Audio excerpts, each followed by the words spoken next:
Hola amigos de Catacumbas TV, esta televisora nueva, novedosa, que es auspiciada por OPEU, Organización Política Empresarial Gubernamental, que está presidida por don Agustín Sixia, un personaje emblemático en el país que fundó TEPSA y que además fue quien nos llevó al Mundial de Argentina 78.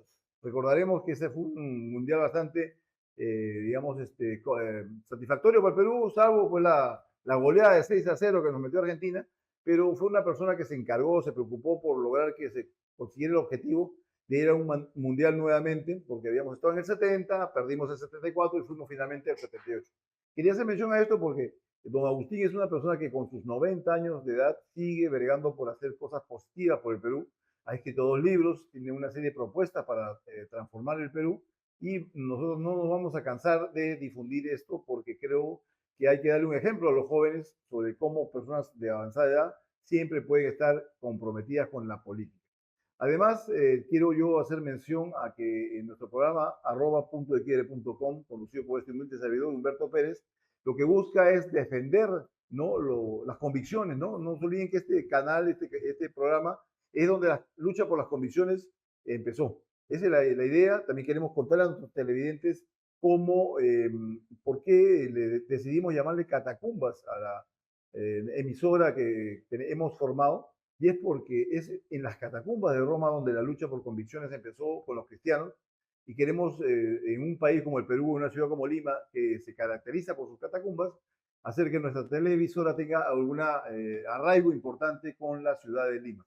El día de hoy, dicho esto, vamos a pasar a entrevistar a una invitada por quien yo guardo mucho aprecio y respeto, porque en las elecciones pasadas municipales era una candidata que no aparecía en las encuestas. Era una candidata de la cual nadie hablaba hasta que hubo el debate.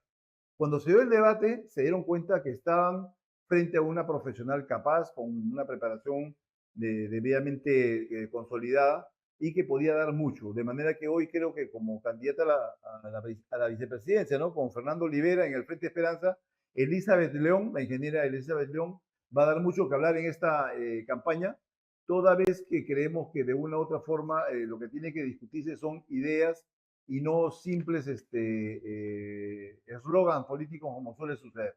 Elisa, ¿cómo estás? Qué gusto de verte después de algún tiempo y qué gusto de tenerte acá en el canal para poder conversar sobre la propuesta del Frente Esperanza.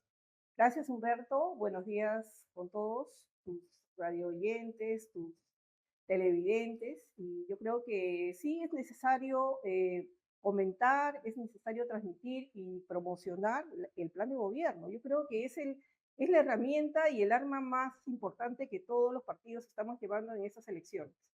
Eh, a lo que hemos venido, ¿no? Uh -huh. Atenta a tus Cuéntame, quiero que me des los planes, los ejes maestros del plan de gobierno de ustedes y qué novedoso traes, porque en realidad nosotros los peruanos estamos ya cansados, ¿no? De que nos traigan pues propuestas pues alucinantes, ¿no? O que nos digan, nos traten de dorar la píldora con respecto a lo que se puede o lo que se debe hacer en el Perú, pero desgraciadamente cuando llegan los gobernantes al poder se olvidan de lo que prometieron y si finalmente eh, tienen la posibilidad de hacerlo, terminan simplemente enriqueciéndose, que es una desgracia nacional. Así es. Bueno, básicamente el plan de gobierno está centrado en la lucha contra la inseguridad ciudadana, la lucha contra la corrupción y el incentivo para el desarrollo tecnológico. La educación es en este caso uno de los ejes principales en torno al cual está versando el plan de gobierno, ¿no? Inicialmente, como una idea básica y una primera intervención, están una serie de iniciativas legislativas que se están llevando como parte del plan de gobierno, que incluyen modificaciones constitucionales, decretos de urgencia y modificaciones a las leyes actuales, ¿no? Esas son las premisas del plan de gobierno. Yo creo que tenemos que ser contundentes en este caso porque desgraciadamente en la situación en la que estamos, la normativa no nos permite una acción concreta de lucha contra la delincuencia, el crimen organizado. Eso es lo que un poco ha detenido y está haciendo pues ineficiente la lucha frontal contra la delincuencia hoy en día, ¿no? Ahora, para mí es muy importante, tú sabes que yo no soy una persona con una formación muy sólida y profunda política, Entonces, no me dejo impresionar por propuestas, sino más bien voy al grano con respecto al tema de lo que se tiene que hacer en un país como el Perú. ¿No crees, por ejemplo, tú, que si se quiere combatir la corrupción, que no es una causa, sino un efecto, porque la corrupción, para mí, es la excesiva participación del Estado en muchas de las esferas de la vida de los ciudadanos? Se mete en todo, finalmente, como una aduana para decirte, oye, muchacho, oye, peruano, si tú quieres esto, lo puedes conseguir, pero por una módica suma. Es ahí donde viene la corrupción.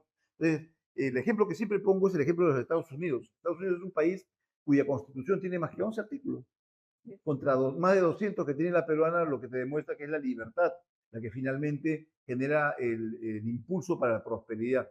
Entonces, ¿no crees tú, por ejemplo, que una cosa importante para acabar en gran parte con la corrupción es acabar con las fuentes de la corrupción, como es el Estado? ¿No crees tú que hay que achicar el Estado? Hay que sacarlo de ciertas esferas en las cuales es absolutamente inútil. Así es. El perfeccionamiento del Estado yo creo que va a ser una consecuencia de la implementación de las normas que junto con Fernando Olivera se está llevando adelante. Porque el perfeccionamiento no es solamente cortar, quitar, eliminar, sino mejorar el sistema. Y el mejoramiento del sistema va por un tema de adecuar algunas normas y esa adecuación significa un mejoramiento y en algunos casos van a significar modificaciones constitucionales que en este caso sí se deben recurrir a la consulta popular.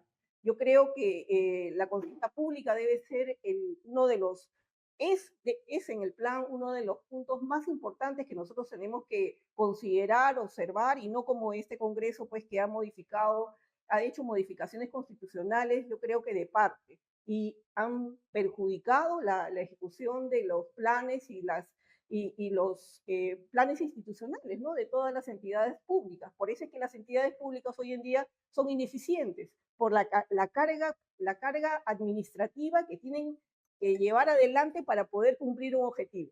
Ese es el real problema. Ahora, ¿por qué yo insisto en el tema de la reforma del Estado? Yo soy un liberal convicto y confeso, no creo en un Estado enorme, elefantiástico, torpe, inútil. Yo más bien creo en un Estado eficiente, pequeño, que sea capaz de hacer aquellas cosas que realmente los peruanos necesitamos que se hagan. La pregunta, ¿por qué iba por ese lado? Iba porque ¿no crees tú, por ejemplo, que hay ministerios que no sirven para nada? Porque yo me hago la pregunta, ¿cuánto ha mejorado la situación del medio ambiente en el Perú con un Ministerio del Ambiente? Nada. Ha habido un Bueno, negociado ahí en OEFA de la compra de un terreno que se ofrecía a $100,000 una semana y a las 2 semanas se terminó comprando por $1 millón. Este es un tema que se está investigando. O sea, mira, sirven única y exclusivamente para enriquecer a los funcionarios de confianza, entre comillas, que no son más que agentes de aquellos que están en el poder. O, por ejemplo, el Ministerio de Desarrollo Humano y de la Mujer. ¿Cuánto ha mejorado la situación de la mujer desde que hay un ministerio que se ocupa de ellas, entre comillas? claro, Eso bueno, es lo que yo me pregunto siempre, ¿no? para eso tenemos de repente algunos indicadores que analizar, pero sí creo firmemente que el Estado tiene que aligerar su carga. Pero esto no necesariamente es con una reducción drástica del primer día, ¿no? Yo creo que sí tenemos que mejorar los servicios. Yo siempre he apuntado a una mejora del servicio. Somos más habitantes cada año, ¿no? Ahora ya somos casi 34 millones entonces, la cifra oficial no la sabemos, ¿no? Pero se estima que Tú sabes que debemos estar a mí no me han sobre encuestado. Fíjate tú, y como yo, ¿cuántos miles de cuántos peruanos no miles habrán sido habrá, pero encuestados? bueno, todavía debemos tener un plazo. Eh, por lo tanto, el Estado también tiene que diversificar su personal, tiene que potenciarlo. Y si antes nuestro funcionario era capaz de satisfacer las necesidades de 100.000 personas, ahora pues somos 200.000.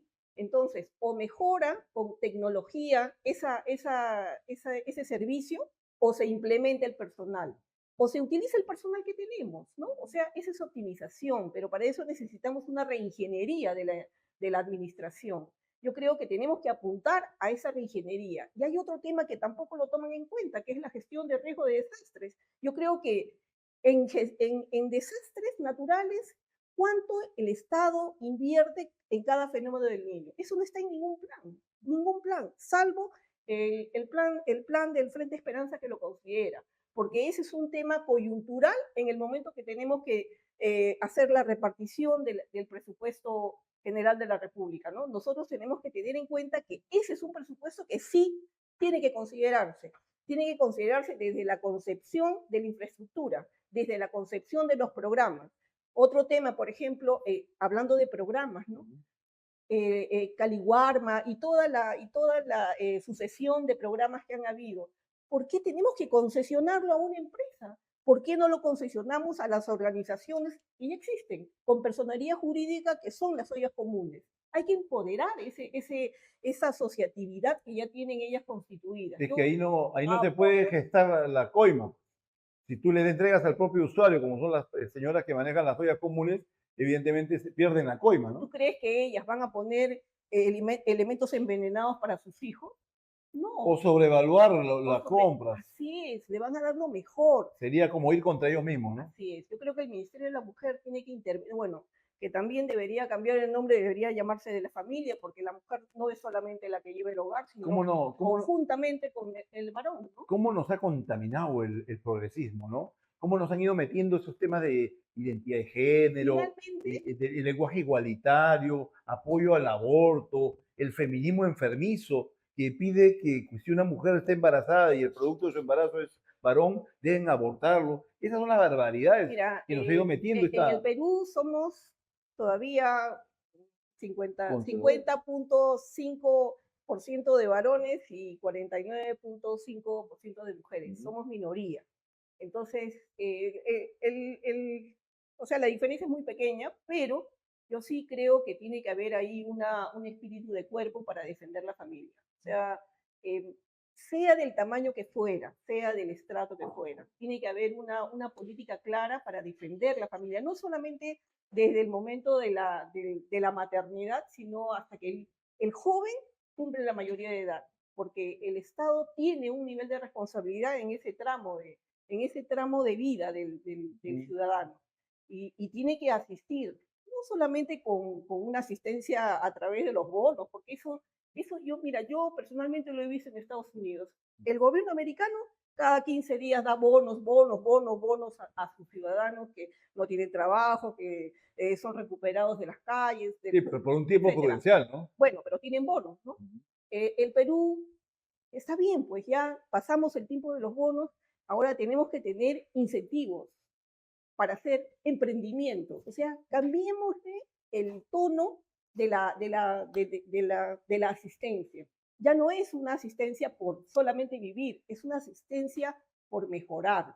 Ahora, el Estado de todas maneras tiene que invertir más en investigación porque es necesario que, si nosotros estamos apuntando a la industrialización, tenemos que apuntar a la investigación, porque la industrialización viene del conocimiento de la ciencia. Si no promovemos la investigación, nosotros estamos con un presupuesto en educación muy escueto y ahora ha tenido una reducción importante para el periodo 26. En investigación todavía es el 0.30, en investigación, que es el rubro más importante. Un candidato no puede hablar de industrialización si primero no habló de investigación, porque la investigación yo no la puedo solamente importar, yo no puedo traer tecnología china para que se desarrolle aquí, porque yo no tengo la base técnica para hacer ese desarrollo, no tengo la licencia, no tengo o sea, tengo que tener todo el conocimiento. Ya países vecinos, Chile, Brasil, Argentina, han tenido ya una política más agresiva en el tema de investigación y en el tema de licencias, eso tiene un nombre, Patentes y marcas. de patentes, que ha permitido industrializar. Brasil ha comenzado hace más de 30 años el proceso de patentes de algunos procesos.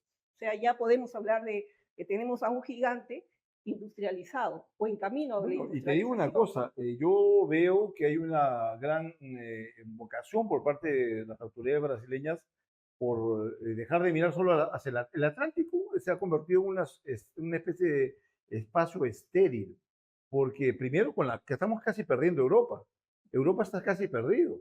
En Europa tú no puedes, en Inglaterra, por ejemplo, tú como cristiano no puedes hablar de Dios en la calle. No puedes pararte con un micrófono, hablar de tu Dios, porque te detienen. Sin embargo, Claro, los islámicos paran el tráfico en todo Londres a la hora que tienen que rezar en dirección a la Meca y alabar a Alá. no, De sí. manera que nos estamos dando cuenta de que el mundo oriental, perdón, Europa, se está perdiendo en manos del... Esa creo que va a ser la venganza del Islam contra las y constantes cruzadas que hubo en los diferentes siglos de post-cristianismo, ¿no? Bueno, Entonces, yo me conformaría con tener una posición dominante en algún servicio coyuntural, por ejemplo, en la línea de producción de insumos que China tiene. ujú, Ya el cobre es un elemento que nosotros podríamos, si tuviéramos la capacidad de vender no solamente el concentrado con el que nosotros sacamos hoy día por el Callao o por Chancay, nuestro mineral, sino sacarlo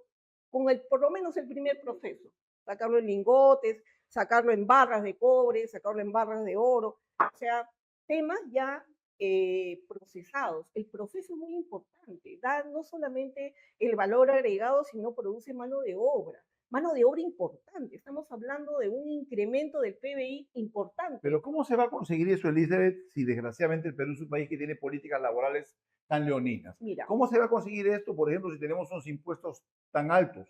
Somos un país que si queremos promover la producción, tenemos que bajar, volvernos competitivos, ¿no? Hay muchos aspectos que nos hacen incompetitivos y hablamos mucho del tema de los bonos, de los programas sociales, cuando un país cuya ciudadanía requiere ese tipo de apoyos, es porque es un país que ha sido incapaz a través de sus políticas públicas, de sus políticas de Estado, de generar la inversión que a su vez genere empresa y a su vez genere puestos de trabajo. De manera que si no promovemos la inversión a través de políticas mucho más abiertas, mucho menos impositivas, va a ser imposible superar a países que son nuestros competidores directos. mira, yo personalmente pienso que el libre mercado es la llave que nos tiene que abrir el camino al desarrollo, pero nosotros no podemos solamente vivir el presente, tenemos que planificar, bueno, el libre mercado está bien, el libre mercado para que los mercados externos vengan y nos ofrezcan sus productos está perfecto, pero nosotros también tenemos que tener la capacidad de poder competir y para eso debe estar el Estado. El Estado no es que va a poner se va a poner de benefactor de una empresa peruana, Es una sino tiene que vergüenza. ser la palanca, tiene que haber el apalancamiento que necesitan esas microempresas para que suban un escalón más y tengan el nivel de una competitividad pues, de una empresa extranjera. Ahora, nosotros tenemos que globalizar las empresas que tenemos. O sea, ya hay empresas peruanas de comida que están en todo el mundo. Así es. O sea, ya la comida nos ha abierto el camino. Ahora nosotros tenemos que seguir con lo siguiente, la industrialización de los bienes. Por ejemplo, ¿no? Por decirte un insumo básico, un cierre para la industria textil. Deberíamos ser capaces porque tenemos cobre, tenemos minerales, deberíamos poder producir, porque China se lleva todo el mineral, hace los cierres y nos vende a 10 veces el valor del cierre, ¿no? O sea, el cierre es la Así cremallera, es, sí, así es. ¿no? Entonces, yo creo que tenemos que partir por esos puntos. Libre mercado, sí. Libertad para el comercio, sí. Pero también necesitamos fortalecer a nuestras empresas. Yo me acuerdo cuando yo terminé la universidad, mira, provengo de una universidad nacional, lo primero que siempre he pensado era, en ese momento quería tener mi empresa constructora. O sea, ese era el objetivo que tenía. Hoy en día los jóvenes no piensan eso, piensan emplearse en una empresa. O sea, tenemos que No quitar, hay esa vocación de emprendimiento, así todo es, este ser dependiente siempre ¿y quién me lo impuso? ¿Quién me lo mostró? La universidad, los profesores a través de sus enseñanzas. O sea, fue una enseñanza subliminal del el fin del ¿Qué profesional. otra cosa, digamos, trascendente, importante lleva el Frente Esperanza dentro de su plan de gobierno? Bueno, te hablé Que marque diferencia con todos los demás. de las iniciativas legislativas, la reforma del Estado, la mejora de la administración del Estado, la reingeniería del Estado. El, eh, yo creo que una de las más importantes es la reforma del Estado del Poder Judicial. Eso va a dar el primer paso diferente. contra los demás, contra los demás planes de Sí, porque gobierno. se ha politizado He totalmente, ¿no? revisado unos pocos planes, pero yo creo que ese es el valor el valor del plan, ¿no? El tema de transporte, dice, ¿te acuerdas que nuestra primera Sí, conversación que tuvimos hace así es, algunos años fue sobre el tema del transporte? Porque el transporte es un desastre, ¿ah? es un Y es un desastre. desastre porque las personas que están encargadas de diseñar, fomentar una reforma, una transformación del transporte, son gente absolutamente incapaz. Yo tuve la oportunidad de formar, de ser parte de un equipo de personas que lanzó un fórum sobre transporte en la Universidad de Villarreal. Yo sentí verdaderamente vergüenza ajena, ¿no? Porque la facultad de ingeniería, donde había el programa de ingeniería de transporte, no eran capaces de entender muchas cosas y de proyectar ciertas cosas y seguían en lo mismo y lo mismo y lo mismo. Por eso es que yo entiendo qué es lo que ha pasado pues, con la reforma que hizo la señora Villarán con María Jara, que fue un fracaso, ¿no? Ha sido ya el punto de declive del transporte en el Perú. Mira, en general los planes cuando no tienen continuidad y tienen un nombre propio son un fracaso. Uh -huh. Yo creo que para eso tenemos un CEPLAN nosotros, en donde ya están los objetivos marcados, ¿no? Es como en una planificación de un hogar, ¿no? Uno ya tiene las metas para este año, el otro año, ya tú tienes que cumplirlas, nada más, ¿no? Este año me compro mi casa, mi carro, mi casa de playa, compro mi chacrita, cultivo mis alimentos, o sea, todo eso tiene una planificación y tiene que cumplirse. Yo creo que nosotros en el año 1984 comenzamos bueno, no comenzó nosotros, Chile comenzó con un plan de desarrollo vial, 84. Nosotros comenzamos en 94, ya 10 años después. Chile, este 2024, ha tenido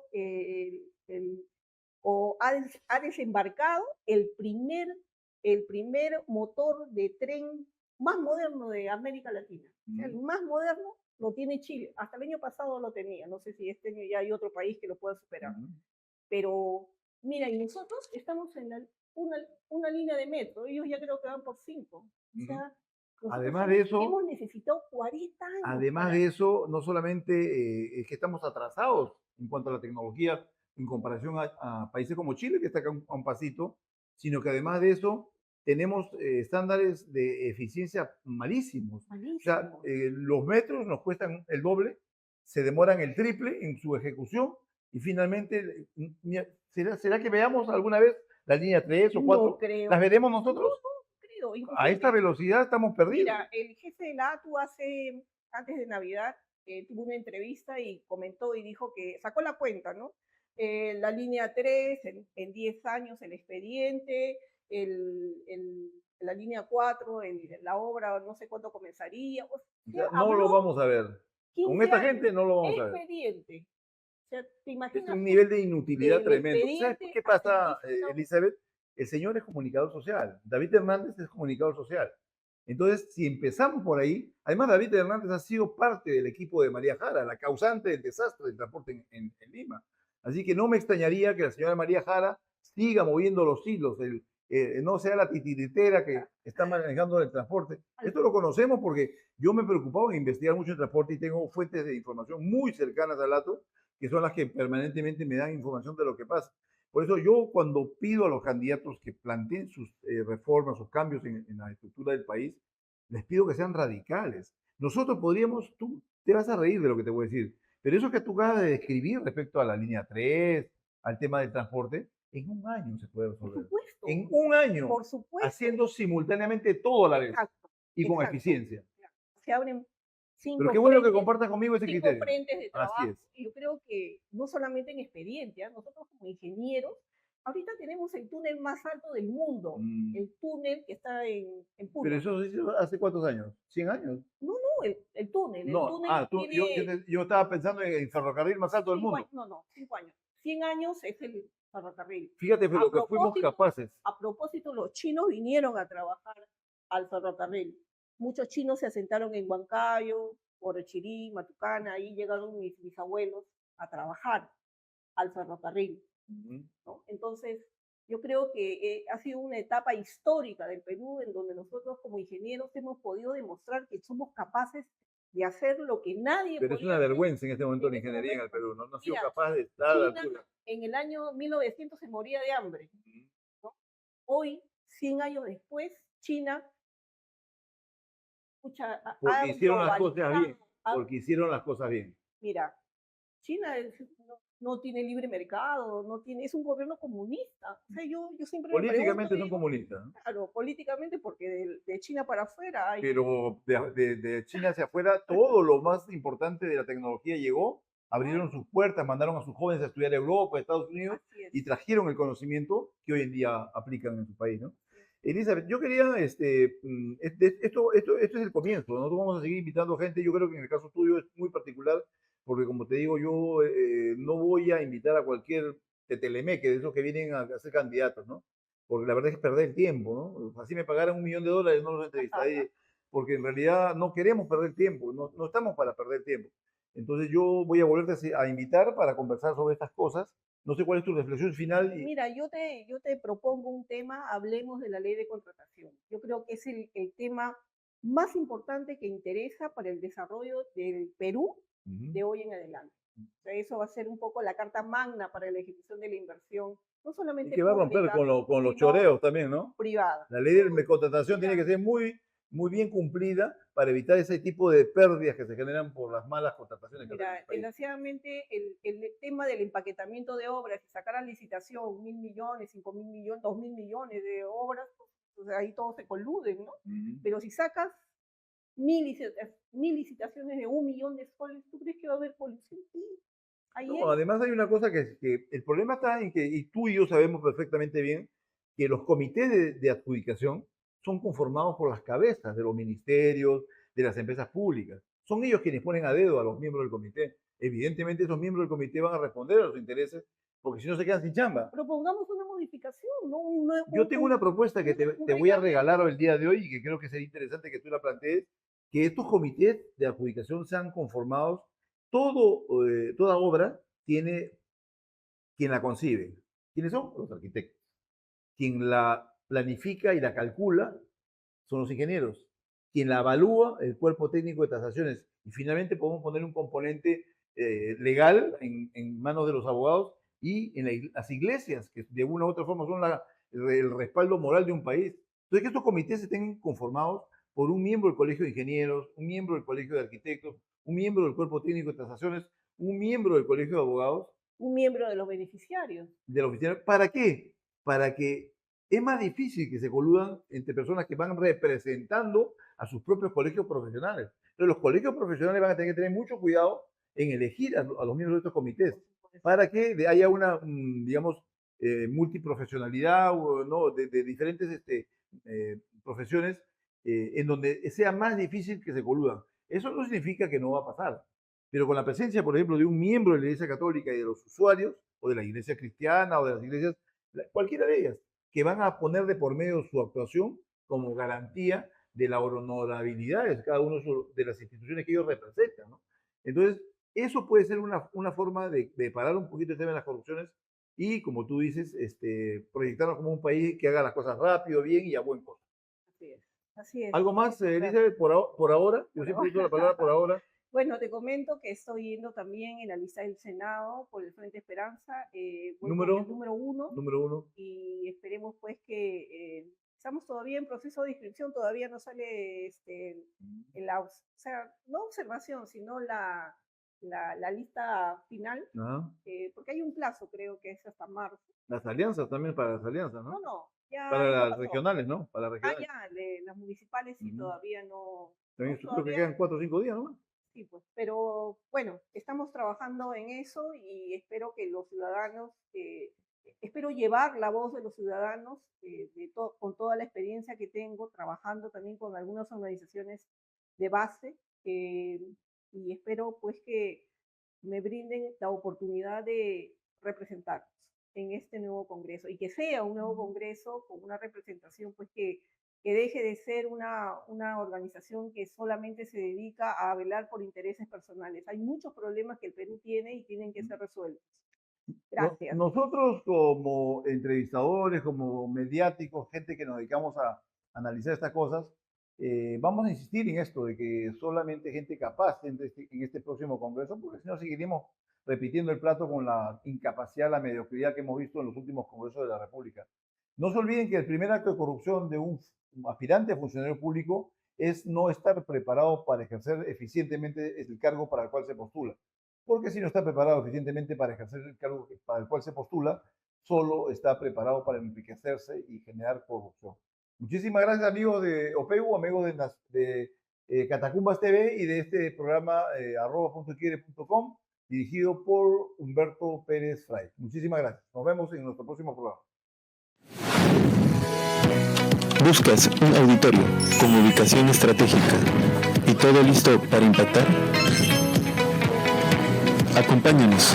Estamos ubicados en Jirón Lampa 1288, Cercado de Lima, frente al Hotel Sheraton. Nuestro espacio profesional y versátil se adapta para conferencias y seminarios, certificaciones, talleres y capacitaciones, teatro, música, karate y más.